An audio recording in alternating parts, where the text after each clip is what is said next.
There is a scar above a man's knee on an island called Ithaca, put there by a boar's tusk when he was young, and it will still be there 20 years later, hidden under a beggar's rags, waiting to give him away. This is the story of how far a man has to travel, and how much of himself he has to bury, to earn the right to be recognised by that one small mark again. Troy has just fallen after 10 years of siege, and the man who helped bring it down, a minor king from a rocky little island most of Greece has barely heard of, is loading his ships with plunder and turning for home. The trip should take a matter of weeks. It will take 10 years, and by the end nearly every man who sails with him will be dead, drowned, eaten or turned to swine, and he himself will wash up naked on a foreign beach, with nothing left of his old rank but his own wit, and a name he will learn to hide. This is the story of Odysseus, as the poet Homer told it some 2,800 years ago. Not a war story, though it opens in the wreck of one, but a homecoming story, the oldest one Greek literature ever told, and the hardest one its hero ever earns. Fires are still burning inside the walls of Troy when the ships start loading. 10 years of siege have ended in a single night, not by a final battle but by a trick. A hollow wooden horse, left on the beach as a supposed peace offering, with a company of armed Greeks folded inside it in the dark. Odysseus is one of the men who helped build the plan, and one of the men who climbed inside the horse's belly to wait. By dawn, the city that outlasted a decade of spears has fallen to patience and a lie, and the men who fought for it are already dividing its gold, its bronze and its captives on the sand. Odysseus commands 12 ships and the men of Ithaca, a small rugged island off the western coast of Greece, the kind of place with more goats than farmland and a harbour good enough to matter. He is not a great king by the standards of Mycenae or Sparta. He is known instead for a particular kind of cleverness, the sort that plans ambushes and outlasts armies, rather than the sort that wins duels in the open field. As his ships pull away from the smoking coastline, he is thinking, by the poem's own account, of his wife Penelope, his young son Telemachus, and an old olive tree still rooted in his own courtyard, around which he once built a bed with his own hands, timber grown fast into living wood, a bed that cannot be moved without destroying it. Home, for him, is a specific carpentry project he has not seen in a decade. The fleet does not sail straight for Ithaca. A storm off the coast pushes them north toward the land of the Cyclones, a real people who lived along the Thracian coast north of Troy.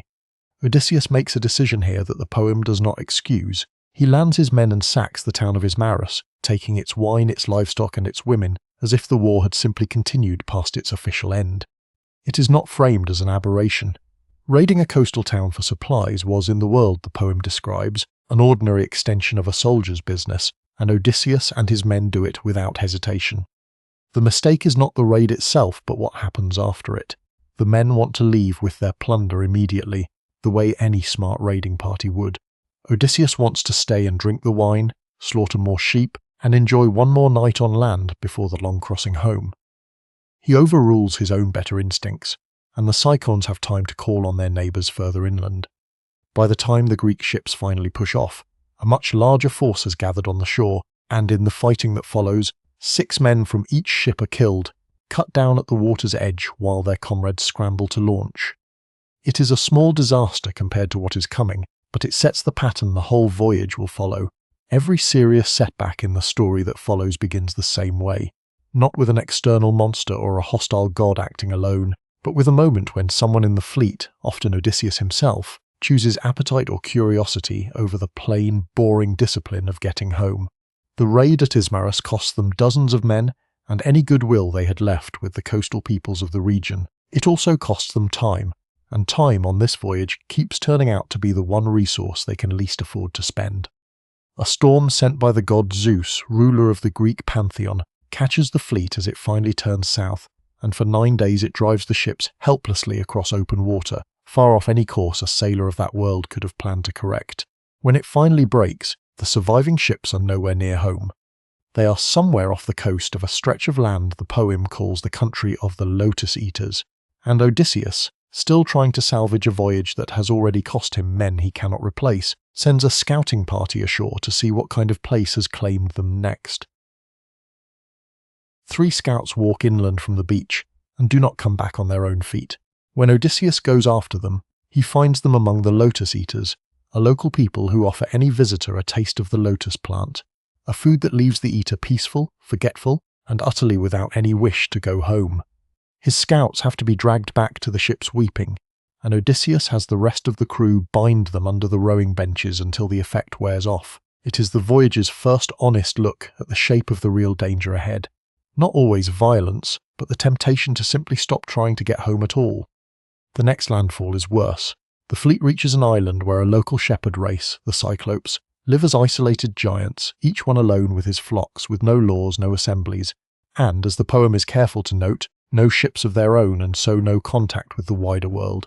Odysseus takes one ship and its crew to explore a large cave near the shore, stocked with cheeses and pens of sheep and goats, clearly the home of someone wealthy in livestock. Against the advice of his own men, who want to take some cheese and livestock and leave immediately, Odysseus insists on waiting to meet the owner, curious by his own later admission about what kind of host the island might offer.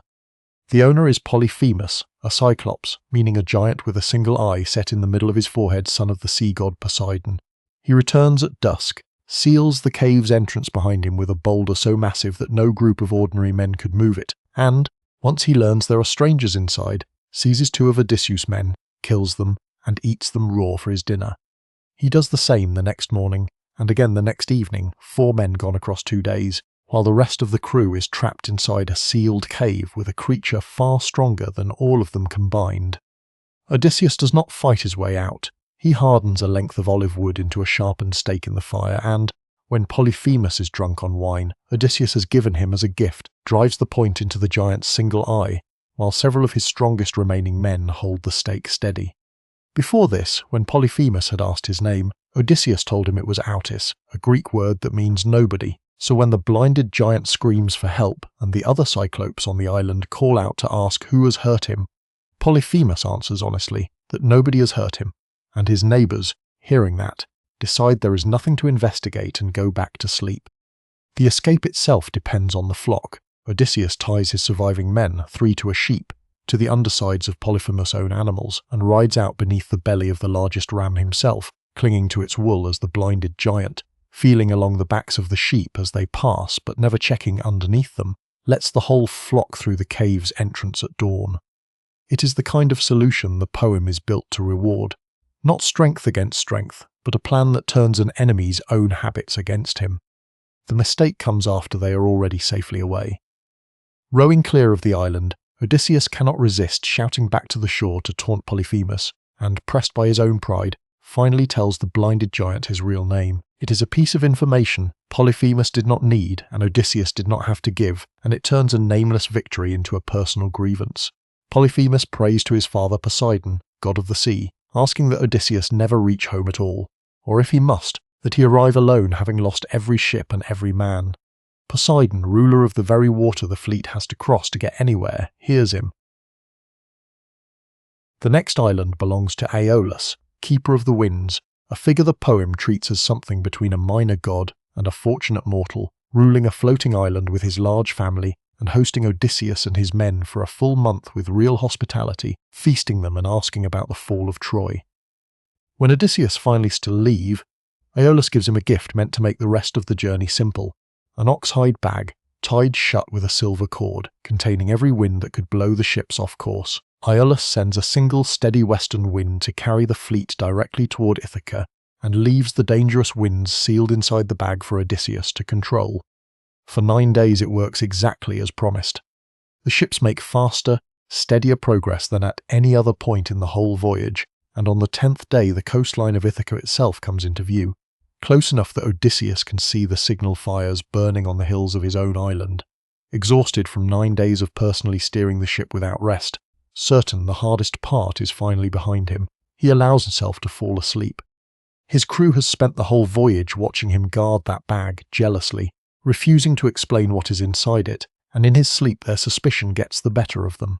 They convince themselves the bag must be full of gold and silver, a private gift from Aeolus that Odysseus intends to keep for himself, instead of sharing with the men who have bled for this voyage. While he sleeps, they open it. Every wind Aeolus sealed away comes howling out at once. The storm that results does not simply blow the ships off course, it drives them backward across 9 days of hard-won progress in what feels like moments, back across the whole stretch of sea they had just crossed until Ithaca disappears behind them again, and the fleet finds itself, humiliatingly, right back at Aeolus Island. Odysseus wakes to find his own men have undone 9 days of careful sailing out of nothing more than mistrust.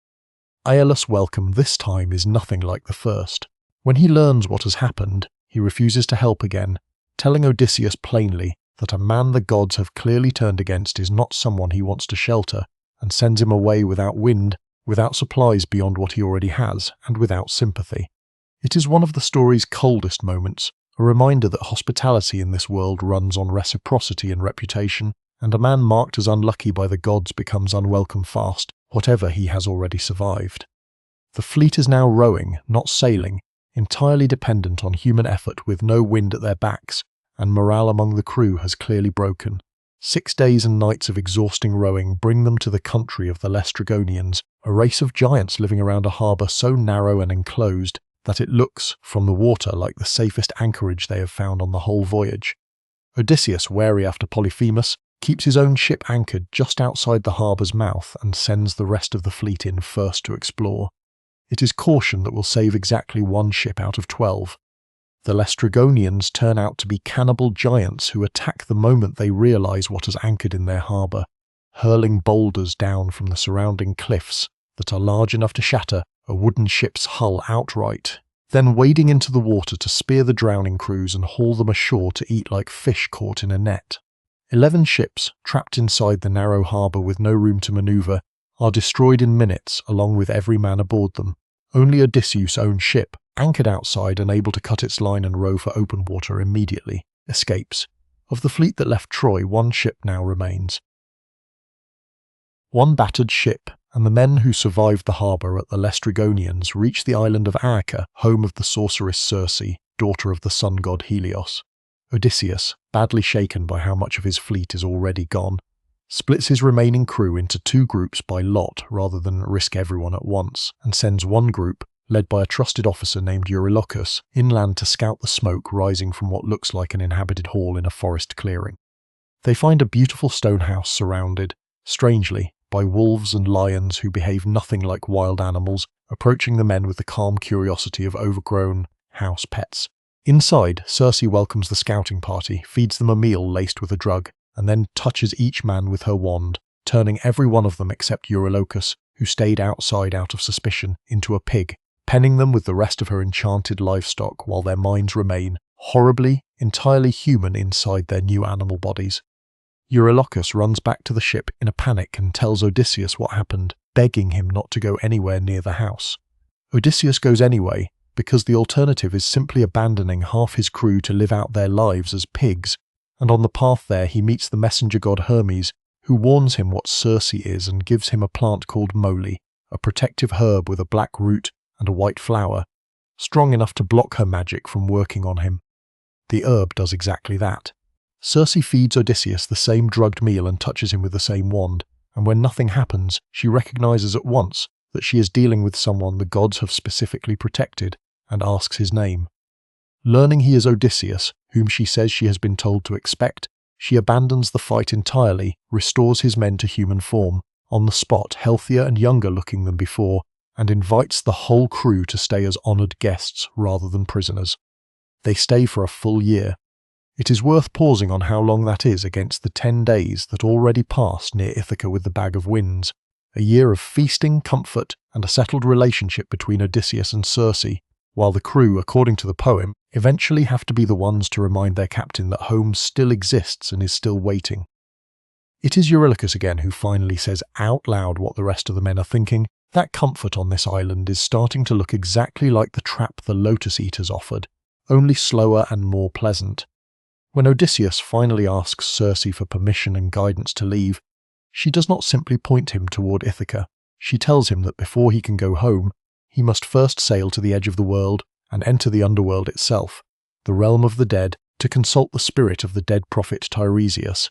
the only one who can tell him exactly what still lies between him and his own harbour. It is not the answer a desperate man wants to hear after already losing 11 ships and years of his life to detours, but Circe is precise about the route, where to land, what rituals to perform, and what to expect from the shades that will crowd around him once he opens a door that should stay shut.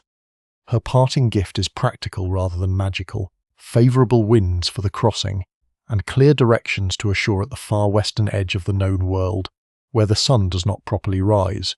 where a grove of poplars and willows marks the entrance the dead use, and where a man with the right rituals and enough courage can call the recently and long dead up out of the ground to speak with him one last time. The ritual Circe describes is grim and specific, a trench dug at the edge of the underworld's entrance, filled with the blood of sacrificed sheep, meant to draw the shades of the dead close enough to speak. Odysseus performs it exactly as instructed, and the dead come in a crowd, drawn by the smell of blood like something starving, pressing close around the trench while Odysseus keeps them back from the blood with a drawn sword, allowing only the ones he needs to approach and drink first. The first shade he recognizes is Elpenor, a young crewman he did not even know had died, who fell from Circe's roof in a drunken accident on their last night on the island, and was left unburied in the rush to leave, his body still lying where it fell. Elpenor begs Odysseus to return to Aeaea afterward and give him a proper burial and grave marker, a request the poem treats as deeply serious. In this world, an unburied body means a soul that cannot properly rest, and Odysseus promises to see it done. The prophet Tiresias arrives next, and his message is the closest thing the story offers to a map of everything still ahead. He tells Odysseus that he can still reach Ithaca, but only if he and his crew sail past the island of Thrinacia, where the sun god Helios keeps sacred cattle and sheep, without touching a single animal, no matter how desperate for food they become. If they leave the cattle alone, they will suffer but eventually reach home. If any man harms even one animal, Tiresias warns, the ship will be destroyed and every remaining man will die, except Odysseus himself, who will reach home eventually, but alone, on a foreign ship, and find his own house overrun by strangers. After Tiresias withdraws, Odysseus' own mother, Anticlea, comes forward to drink from the blood, and he learns from her, for the first time, that she died of grief and longing while he was still away at Troy, unable to bear not knowing whether her son was alive. He tries 3 times to embrace her shade, and each time his arms close on nothing. Since the dead, the poem makes clear, have no substance a living man can hold, only the memory of the shape they once had.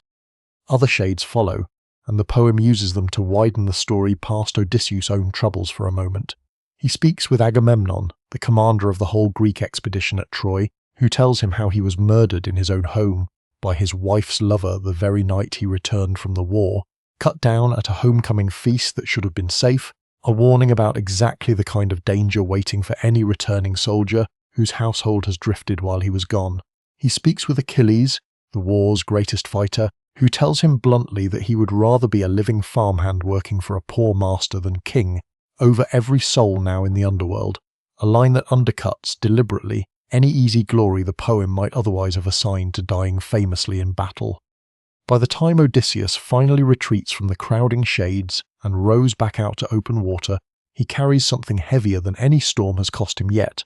a clear warning about the one mistake that will destroy everything if his crew makes it, a promise to bury a man he left behind, and the certain knowledge, from Agamemnon's own mouth, that reaching a harbour is not the same thing as reaching safety. Circe had warned Odysseus about 2 dangers still ahead before he ever reached the underworld, and returning briefly to Aeaea to bury Elpenor as promised, he hears her warnings again in full, more precise this time, since he now knows to ask exactly what he is up against. The first danger is the Sirens, creatures whose song is so beautiful that any sailor who hears it clearly is compelled to steer toward it, wrecking his ship on the rocks of their island, which the poem describes as ringed with the bones of men who never resisted. Circe's solution is characteristically practical, rather than magical. Melt beeswax and plug the ears of every rowing man so none of them can hear a note, while Odysseus, who insists on hearing the song himself since he is curious what it actually says, has his men tie him tightly to the ship's mast before they pass, with strict instructions to ignore anything he says or does, until they are well clear, no matter how desperately he begs to be untied. The plan works exactly as designed. As the ship passes the Sirens' island, their song reaches Odysseus alone, and he strains against the ropes and shouts for his men to turn the ship toward the rocks, but with wax-stopped ears they cannot hear a word of it, and simply row on past exactly as instructed, only untying him once the island is safely behind them. It is one of the story's clearest illustrations of Odysseus' particular kind of courage, not refusing temptation outright, but engineering a situation in which his own weaker judgment cannot act on it. The second danger comes almost immediately after in a narrow strait with a monster on either side. On one side lives Scylla, a six-headed creature living in a cave high on a cliff face, each head able to snatch a man straight off a passing ship's deck. On the other side is Charybdis, a whirlpool violent enough to swallow an entire ship whole if a captain sails too close trying to avoid Scylla. Circe's advice is blunt and for the crew, quietly devastating. There is no way through without a loss, so hug the cliff on Scylla's side and accept that she will take 6 men, 1 for each of her heads, rather than risk the whole ship and every man aboard to Charybdis. Odysseus does not tell his crew this part of the plan. He arms himself and stands at the bow, unwilling to simply do nothing, even though Circe has told him plainly that fighting Scylla is pointless and will only cost him time he does not have. As the ship threads the strait, Charybdis' whirlpool churns visibly on one side, close enough that the crew is entirely focused on rowing hard away from it, and in that moment of distraction, Scylla's 6 long necks snake down from the cliff and snatch 6 rowers straight up out of the boat, 1 in each set of jaws, while their crewmates can only watch and hear them scream. Odysseus' name as they are carried off, unreachable, to be eaten. The poem is unusually blunt about how this feels to Odysseus himself, calling it the most pitiful thing his eyes witnessed in all his sufferings at sea, worse in its own way than any single storm, because there was nothing to fight and nothing to save. The ship makes it through the strait intact, but 6 more men are gone, and the survivors, exhausted and grieving, immediately spot land ahead. The very island Tiresias warned them about, low and green and grazed by cattle with a strange unsettling gleam, the sacred herds of the sun god Helios on the island of Thrinacia. Odysseus does not want to land on Thrinacia at all. He remembers Tiresias' warning word for word, and tells his crew plainly that this island, whatever it looks like from the water, is the single greatest danger left on their whole voyage, and that they should sail past it entirely rather than test their own discipline against it. Eurylochus, the same officer who once warned Odysseus away from Circe's house, and was right, argues the opposite case now, and this time he is the one who is wrong. The men are exhausted, he says, worn down by rowing, grieving 6 fresh losses to Scylla, and simply need 1 calm night ashore to cook a proper meal and sleep without fear before continuing.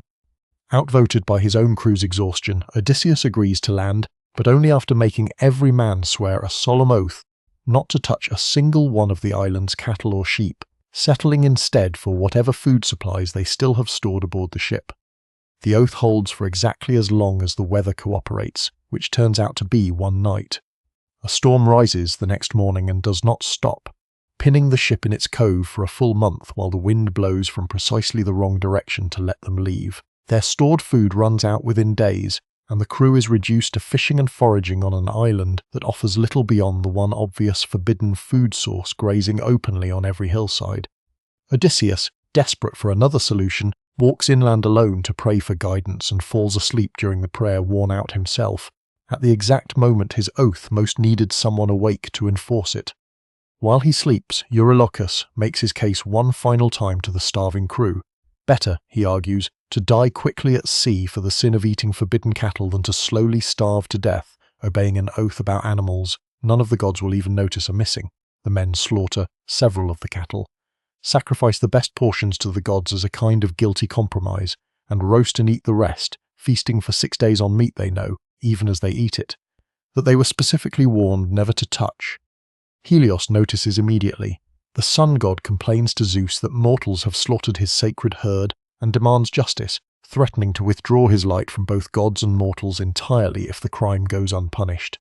Zeus promises to see to it, and the signs come almost at once, exactly the kind of details the poem uses to make divine anger feel physically real rather than abstract. The flayed hides of the cattle are seen crawling on the ground as if still alive, and the roasting meat on the spits can be heard faintly mooing even as it cooks.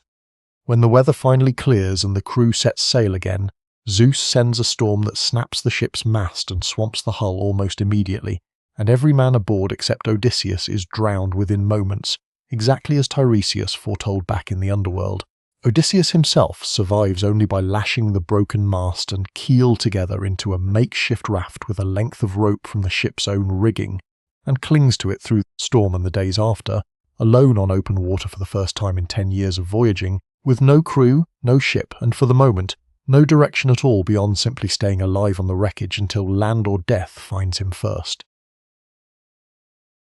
The wreckage carries Odysseus for 9 days before it washes up on the shore of Ogygia, a remote island home to the nymph Calypso, daughter of the Titan Atlas. She finds him half drowned on the beach, takes him in and, over time, offers him something no other figure in the story does: a genuinely stable, comfortable life, sharing her bed and her household, with an explicit promise of immortality if he simply chooses to stay with her forever, instead of continuing toward a home he may never actually reach. For 7 years he stays. The poem is careful not to romanticize this stretch. It presents it less as a love story and more as a long, comfortable stall, a man effectively becalmed on dry land the same way his ships were once becalmed at sea, kept from the one goal that has defined every other choice he has made since Troy fell. The one detail the poem returns to again and again during this period is that Odysseus, even surrounded by comfort and immortality, sits on the shore every day and weeps, looking out at the water in the direction he believes Ithaca to be.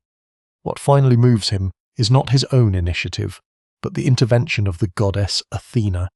daughter of Zeus, and the figure who has quietly favoured Odysseus throughout the whole voyage, using his own cleverness as the reason she considers him worth protecting. She raises the issue directly with Zeus on Mount Olympus, home of the Greek gods, arguing that 7 years is long enough for even Poseidon's grudge to have run its course,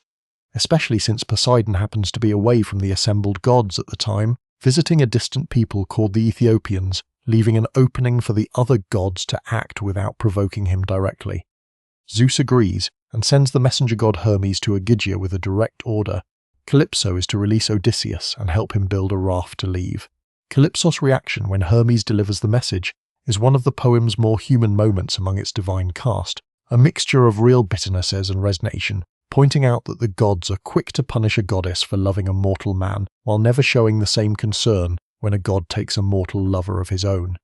She obeys anyway, because refusing Zeus directly is simply not a real option for her.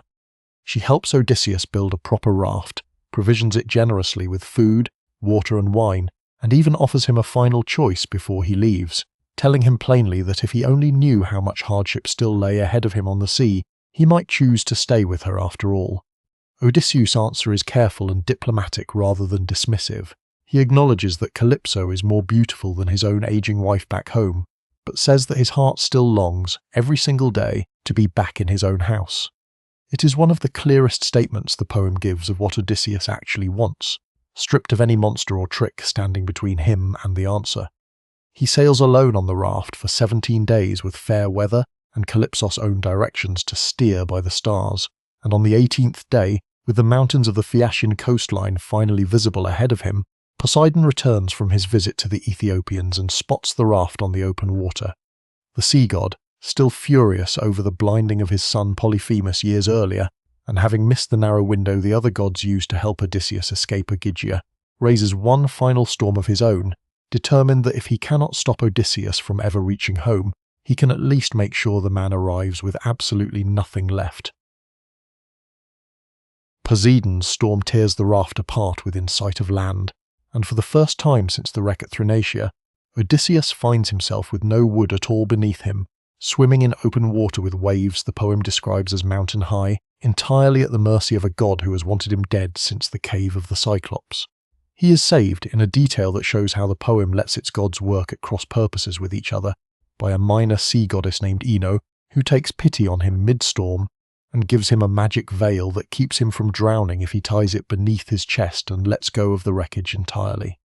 Even with the veil's protection, the swim to shore takes 2 full days and nights without rest, and when Odysseus finally sees a river mouth ahead, he has to fight the current itself to reach it, praying aloud to the river god not to let him die this close to solid ground after everything else he has already survived. He crawls out of the water utterly spent, his skin swollen from prolonged exposure to salt water, and makes his way inland just far enough to find shelter under 2 intertwined bushes, one wild and one cultivated olive, covering himself with a pile of fallen leaves before collapsing into an exhausted sleep with no clothes, no food, and no idea what country he has even landed in. He is found the next morning by Nausicaa, daughter of King Alcinous and Queen Arete of the Phaeacians, a seafaring people living on an island called Scheria, who are unusually close to the gods and famous for their beautifully built ships. Nausicaa has come to the river, with her attendants to wash clothes, at the suggestion of the goddess Athena, who appeared to her in a dream the previous night, urging her to think about her own future marriage, and the games and laundry that follow are, in effect, engineered by Athena to put Nausicaa in exactly the right place to find a castaway who badly needs a powerful ally. When a stray ball from the girls' game rolls near the bushes and startles Odysseus awake, he emerges, filthy salt-crusted and completely naked, covering himself with an olive branch, and every attendant except Nausicaa flees in fear at the sight of him. Nausicaa alone stands her ground, reasoning that a man in such wretched condition, washed up alone with nothing, is exactly the kind of stranger the gods expect to be treated with hospitality rather than fear, a value the poem treats as close to sacred in this world, the duty owed to any guest or stranger however he arrives. Odysseus approaches her with a carefully composed speech rather than any desperate demand, comparing her beauty to a young palm tree and asking only for clothing, direction to the city, and basic kindness, deliberately avoiding anything that might frighten a young woman he has just startled half to death. Nausicaa is impressed enough by his manner that she gives him clothes from the laundry they are washing, food and wine from their supplies, and clear directions into the city, along with careful advice about exactly how to approach her mother the queen once he arrives, since in Phaeacian custom it is Queen Aeaea, not King Alcinous, whose favour actually decides how a stranger is received. Athena, still working quietly on Odysseus' behalf, wraps him in a protective mist as he walks toward the city alone, so that no curious Phaeacian can stop him with questions before he is ready, and later appears to him in the guise of a local girl to guide him the rest of the way to the royal palace, a grand hall the poem describes with genuine wonder, its walls plated in bronze, its doors gold, with guard dogs of gold and silver crafted by the smith god Hephaestus standing eternally at the entrance. Odysseus, who has spent this entire chapter of the story with nothing to his name but an olive branch, is about to walk, unannounced and unrecognized, straight into the wealthiest hall he has seen since he left Troy. Odysseus enters the great hall of King Alcinous following the exact advice Nausicaa gave him, walking past the king entirely and going straight to Queen Aeaea, clasping her knees in the traditional posture of a supplicant asking for protection and hospitality. It works precisely as Nausicaa predicted. Aeaea is moved by his account of his sufferings. King Alcinous immediately grants him a seat of honour at the feast, and the whole court sets about making the stranger comfortable before anyone even asks his name, exactly the kind of unconditional hospitality the culture of the poem treats as a sacred obligation toward any guest. The Phaeacians hold games in his honour the next day, athletic contests in running, wrestling and throwing, and a young noble named Euryalus goads Odysseus into competing by suggesting cruelly that he looks more like a merchant interested in cargo than an athlete. Stung, Odysseus throws a discus far beyond every other competitor's mark without even bothering to warm up, and then challenges any man present to face him in wrestling, boxing, or even armed combat, briefly letting the crew and cargo and monsters of the last 10 years drop away, to reveal for a moment the same physically formidable soldier who once fought at Troy. King Alcinous smooths the tension over immediately, insisting the Phaeacians are better known for dancing, music, and seamanship than for combat, and calls for a feast and a performance from their blind court singer, Demodocus. Demodocus sings a song about the fall of Troy, describing the wooden horse and the sack of the city in vivid detail, and Odysseus, sitting anonymously among the guests, breaks down weeping, pulling his own cloak over his face so no one will see his tears. King Alcinous is the only one who notices, and rather than ignoring the moment, he finally asks his guest directly who he is, where he comes from, and why the mention of Troy affects him so deeply. Odysseus answers with his full name and identity for the first time since he was shipwrecked, telling the assembled Phaeacian court, in his own words, everything that has happened to him since the ships left Troy.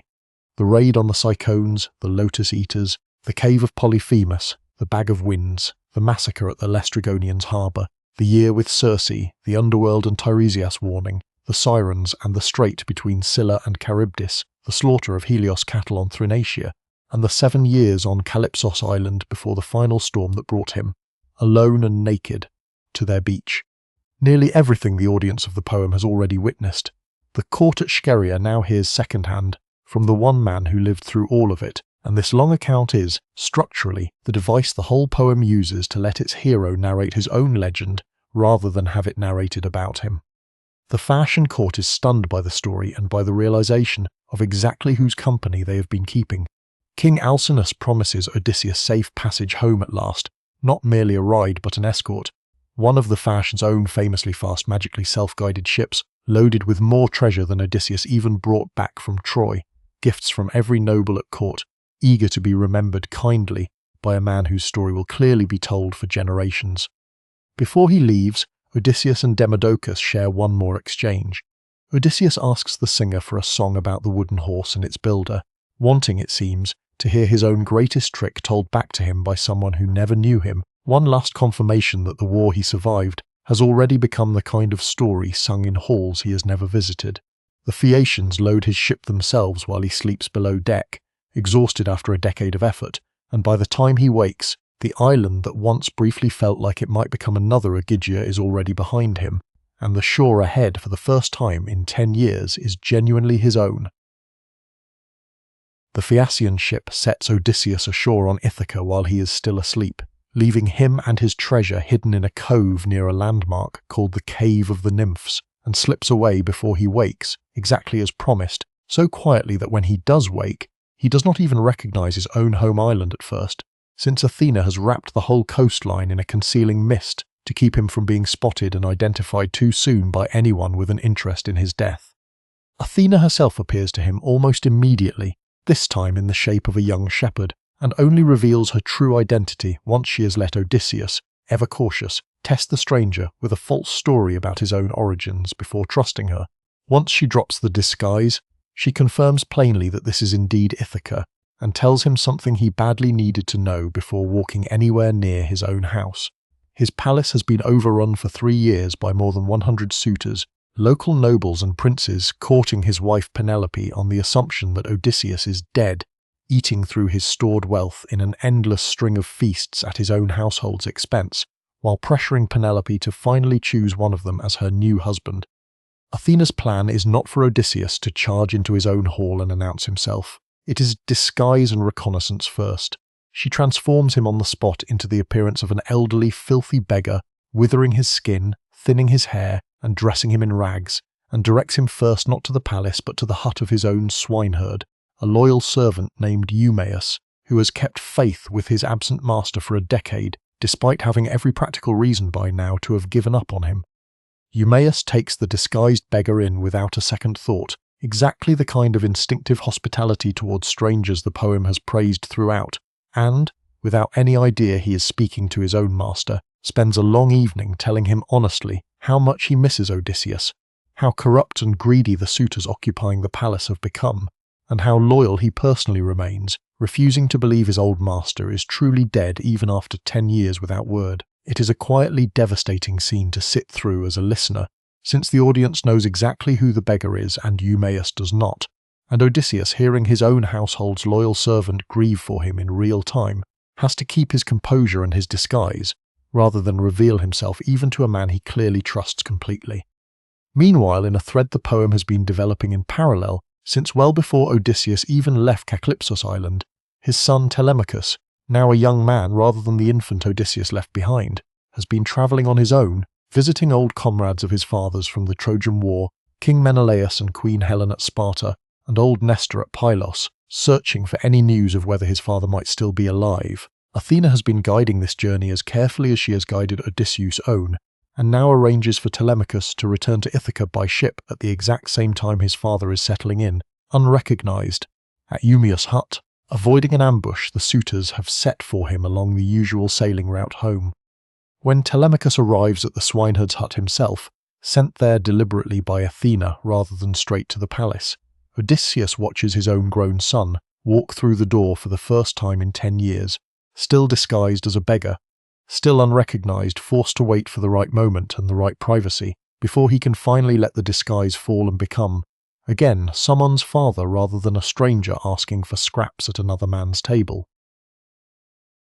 Athena sends Eumaeus off on an errand so that father and son can finally be alone together, and once they are, she appears briefly to restore Odysseus' true appearance in front of Telemachus, stripping away the beggar's disguise long enough for the young man to see, for the first time since infancy, the actual face of his own father. Telemachus' first reaction is disbelief rather than joy, assuming this must be some trick by a god rather than the literal return of the man he has spent a decade hoping was still alive, and it takes Odysseus a direct plain statement of his own identity, no gods, no other man, your own father, to finally convince him.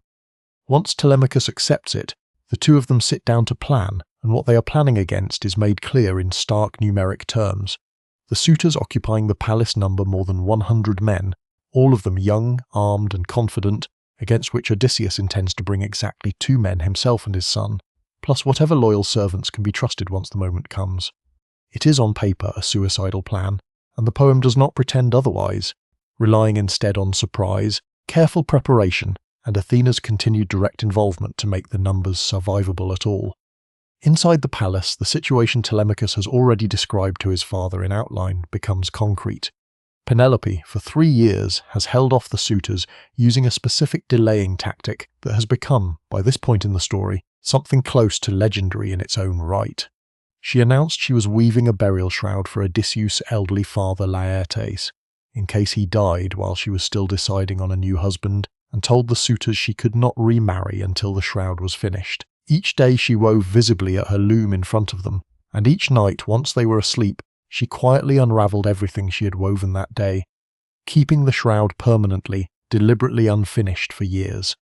The trick works for a remarkably long time given how simple it is, precisely because unravelling a day's weaving by lamplight while everyone else in the house sleeps is not the kind of thing any of the suitors think to check on. It finally collapses only because one of Penelope's own household maids, disloyal and secretly involved with one of the suitors, tells them directly what she is doing, and the suitors catch Penelope in the act of unravelling her own work one night, ending the deception for good and forcing her, for the first time in 3 years, to face a demand for marriage she can no longer stall.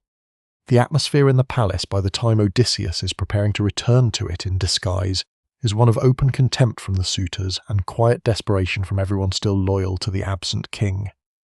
The 2 most prominent suitors, Antinous and Eurymachus, treat the household stores as their own personal property, slaughtering Odysseus' cattle and drinking his wine nightly, and openly discussing at various points, simply murdering Telemachus outright to remove the one obstacle standing between them and Penelope's inheritance. One detail the household still keeps quietly in the storeroom is Odysseus' own great hunting bow, a weapon so stiff and difficult to string that no ordinary man has even attempted it in the 10 years it has hung there gathering dust, a weapon none of the suitors have shown the slightest interest in touching, since drawing a bow has never struck any of them as a more attractive skill than simply outlasting an absent king at his own dinner table. Neither Telemachus nor his father says anything specific about the bow yet, but the poem has now placed it carefully in view of anyone paying attention, waiting in the one room in the whole palace the suitors have never bothered to search. Odysseus returns to his own palace, still disguised as an elderly beggar, entering through the front gate on foot while Telemachus arrives separately by a different route, and the first creature in the whole household to recognise him is not a person at all but his old hunting dog, Argus, lying neglected and flea-ridden on a pile of dung near the gate, who lifts his head, wags his tail weakly, and dies moments later, having waited 20 years just long enough to see his master come home one last time. Inside the hall, Odysseus, still a beggar as far as anyone else knows, endures a long stretch of open humiliation from the suitors, who mock his rags, refuse him food out of casual cruelty rather than any real scarcity, and, in the case of the most aggressive of them, Antinous, throw a footstool at him hard enough to strike his shoulder when the disguised king dares to ask for a fairer share of the feast. Everyone else is eating without limit. Odysseus absorbs every insult without breaking character, a discipline the poem treats as its own form of heroism, since revealing himself even a day too early would mean certain death against more than 100 armed men. Penelope, still unaware who the beggar truly is, asks to speak with him privately, having heard he claims to have news of her husband, and questions him carefully about Odysseus, testing his story the way she has learned to test every claim made by wandering strangers over 10 years of false rumours and false hopes. Odysseus, still disguised, tells her a version of his own travels dressed up as second-hand knowledge of another man, careful never to give himself away, and Penelope, moved by the story regardless of who is telling it, orders her old nurse Euryclea to wash the stranger's feet as a basic act of hospitality. Eurycleia is the one servant in the household who nursed Odysseus himself as an infant, and as she begins washing the beggar's feet and legs, her hands pass over a scar above his knee, and she recognizes it instantly, a mark left by a boar's tusk during a hunting trip Odysseus took as a young man on the island of his grandfather Autolycus, an old wound she personally helped tend at the time. She drops his foot into the basin in shock, sending water spilling across the floor, and opens her mouth to announce to the whole room, and to Penelope specifically, exactly who is sitting in front of them. Odysseus reacts instantly, gripping her by the throat with one hand hard enough to stop the words before they leave her mouth, and warns her, quietly and urgently, that if she reveals him now, before the suitors have been dealt with, he cannot promise he will spare even her, the woman who nursed him as a baby, if it means saving his own life and his household's future. It is one of the harshest lines Odysseus speaks in the entire poem, and a clear sign of exactly how much strain 10 years and a houseful of armed enemies have put on a man the story otherwise frames as fundamentally decent. Eurycleia, shaken but loyal to the core, agrees to keep the secret, and even offers to help identify which of the household's maidservants have been disloyal during the suitor's occupation, information Odysseus accepts without yet acting on it. Penelope, seated only a short distance away during all of this, notices nothing, distracted by Athena's careful intervention, and the scar that could have ended the disguise in an instant instead becomes, for now, one more secret held quietly between an old woman and a beggar she alone in the room knows is actually her king. Penelope, worn down after 3 years of stalling and now unable to invent another delay the suitors will accept, sets a final contest to choose her next husband once and for all, and the test she chooses is not wealth, birth, or charm but a single physical feat tied directly to the one object in the palace the suitors have always ignored.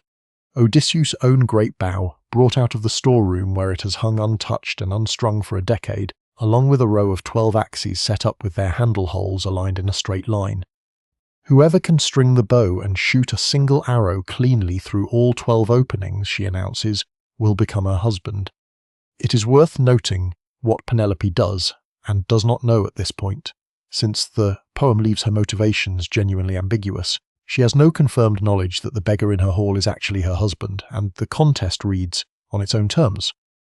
As a woman finally accepting, she must choose someone, deliberately picking a test she suspects, based on nothing more than long memory of her husband's own strength, that none of these particular suitors will actually be able to pass. The suitors take the challenge in turn and fail one after another, unable even to bend the bow enough to string it, some of them warming the wood over a fire first in the hope that heat might loosen it, all without success, and the humiliation grows with every failed attempt as men who have spent 3 years treating the household with total contempt now struggle visibly in front of the servants and each other. Antinous, embarrassed and irritated, suggests postponing the whole contest to another day, rather than let it continue exposing them all. Before that can happen, the disguised Odysseus, still presenting himself as nothing more than an old beggar, asks permission to try the bow himself, prompting laughter and open mockery from the suitors, who assume a filthy old vagrant has no chance where 100 younger, stronger men have already failed. Telemachus, in on the plan by now, insists his mother leave the hall before the attempt, along with her attendants, on the pretext that this is men's business, though the poem makes clear the real reason is to get her safely out of the room before whatever happens next. Odysseus takes the bow, checks it briefly for any damage from 10 years of neglect, and without visible effort compared to the suitor's obvious struggle, bends it, slips the string into place, and plucks it once to test the tension, producing a clear, musical note that the poem compares directly to the cry of a swallow. He then fits an arrow, and without rising from his seat, fires it straight through all 12 axe heads in a single shot, the exact feat Penelope set as her impossible test, accomplished by the one man in the room. The suitors never suspected of being capable of it. At almost the same moment the arrow lands, Telemachus moves quietly to arm himself. The doors to the hall have already been secured by loyal servants at Odysseus' earlier instruction, and Odysseus rises from his seat, throws off the last of his beggar's rags in full view of the suitors, and announces plainly, for the first time inside his own hall, exactly who has just strung his bow. Antinous is reaching for a cup of wine, not a weapon, when Odysseus' next arrow takes him through the throat, and the contest that began as a test of marriage ends, in the same breath, as the opening shot of a battle the suitors, still unarmed and scattered around the hall, have no time at all to prepare for. The suitors, unarmed, since weapons were removed from the hall earlier in the feast at Telemachus' own arrangement, scramble for anything they can find while Odysseus, Telemachus and two loyal herdsmen, Eumaeus the swineherd and Philoetius the cowherd, hold the single exit and cut down anyone who tries to reach it. Athena herself intervenes at points, appearing briefly in the guise of an old family friend to steady the defenders' morale, and, at the critical moment, deflecting several suitors' spears so they strike the walls instead of their intended targets, tipping a fight that 4 men alone could not plausibly have won against so many into one they survive with minimal harm to themselves. By the end of it, every one of the more than 100 suitors lies dead in the hall, along with the disloyal maidservants Euryclea had identified and a treacherous herald and priest who had supported the suitors' occupation throughout. Odysseus orders the hall scrubbed clean of blood and the bodies removed before Penelope is allowed to see any of it, less out of mercy than a clear-eyed sense that his household recovery has to begin with order restored, not a scene of slaughter left on display. Even now told directly by Euryclea that her husband has returned and has just killed every suitor in the hall with his own hands, Penelope does not simply accept it. 10. Years of false hopes and wandering strangers claiming false news have made her cautious, in a way that mirrors her husband's own caution throughout the whole voyage, and she comes downstairs to see the man for herself. Studying him carefully across the room rather than running to him, unwilling to be fooled twice by a face alone. Odysseus, visibly hurt by her hesitation but recognizing exactly the kind of careful mind he married, does not argue or plead his case directly. Instead, he asks a servant to move the bed out of their private chamber and set it up in the hall for him to sleep on, and it is this single request that finally proves who he is, because Penelope knows, as does Odysseus, and as does no one else alive except one trusted old maidservant, that the bed cannot be moved at all. Odysseus built it himself as a young man around the trunk of a living olive tree, still rooted in the ground of their own courtyard, trimming and shaping the tree into a bedpost while it still grew from the earth, then building the rest of the frame and the walls of the room around it, so that the bed has been, from the day it was made, permanently fixed to that one spot in the house. No one but the two of them and one servant sworn to secrecy has ever known this detail, and when Odysseus describes the bed's construction in exact specific terms, unprompted, Penelope's composure finally breaks. She runs to him, weeping, and explains that she kept herself guarded against every stranger for exactly this reason, terrified of being deceived by an impostor claiming her husband's name, and that this one impossible-to-fake detail is the only thing that could have convinced her completely. The morning after, with the suitors' furious families demanding vengeance for their sons and threatening to turn the whole island into open civil war, the goddess Athena steps in one final time, appearing before both sides and with Zeus' own backing, commanding peace outright, erasing the memory of the slaughter enough to let the community move forward without a generation-long blood feud. Odysseus is left at last, exactly where the poem always said he was trying to get to, in his own hall, in his own house, on a bed grown out of his own ground, with a wife who tested him properly before she believed him, and a decade of storms, monsters and grief finally quietly behind him. The hall at Ithaca is quiet now. The suitors who filled it for 3 years are gone. The loom stands finished and empty in the corner where Penelope once unpicked her own work by lamplight, and an old olive tree still grows, roots and all, inside the timber frame of a marriage bed no one else was ever meant to see. The scar is no secret anymore. The bow hangs strung, at least for one more morning, in a house that finally remembers who its king is. 10 years earlier, a wooden horse stood outside Troy's walls, and a man who thought the hardest part of his war was over turned his ships toward home. He could not have known that the ships were the easy part. That home would cost him a crew, a decade, and every soft comfort a witch or a nymph could offer to make him stop trying to reach it. What the poem leaves him with in the end is not a triumph so much as a re-entry, quiet and hard one. A wife who tests him before she believes him, a father he finds bent over vines in an old cloak, and a household that has to learn, all over again, how to be a household. Homer never says the danger is finished. He only says that Odysseus is home, in his own bed, built around its living tree, exactly where he left it. Somewhere outside, the lamp in the courtyard is still burning, and for the first time in 10 years, no one is waiting up for him,